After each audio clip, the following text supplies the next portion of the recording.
আসসালামু আলাইকুম, welcome to my channel. কেমন আছেন সবাই? আজকে যে ক্রিমটার রিভিউ নিয়ে এসেছি সেটা হচ্ছে lotus white glow night cream. এটা সব টাইপ স্কিনের ব্যবহারের জন্য প্রযোজ্য। এটা আমি বেশিরভাগ গরমে ইউজ করি, তবে একটু শীতে বেশি ইউজ করি, কারণ শীতে যখন আমাদের স্কিনটা অনেক ড্রাই হয়ে যায়, তো এটার কনসিস্টেন্সিটা অনেকটা একটু লিকুইড ফর্মেট, একটু ক্রিমি ফর্মেটে, যাতে করে আপনার শীতে যে স্কিনটা রুক্ষ হয়ে যায়, এটা খুবই সুন্দরভাবে আপনার স্কিনকে ময়শ্চারাইজ করে, পাশাপাশি স্কিনকে ব্রাইটেন আপ করতে সাহায্য করে। এটা ইন্ডিয়ান একটা প্রোডাক্ট, আমরা সবাই হোয়াইট গ্লো সম্পর্কে জানি।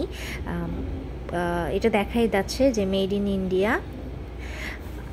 হাবিজাবি নাইট ক্রিম ইউজ না করার থেকে আমার কাছে মনে হয় যে কিছু ব্র্যান্ডের যে নাইট ক্রিমগুলো আছে, এই নাইট ক্রিমগুলো ইউজ করা আপনাদের জন্য ভালো হবে। হ্যাঁ, তো আপনারা এই প্রোডাক্টটা ইউজ করে দেখতে পারেন, আশা করি আপনাদের ভালো লাগবে। আসসালামু আলাইকুম।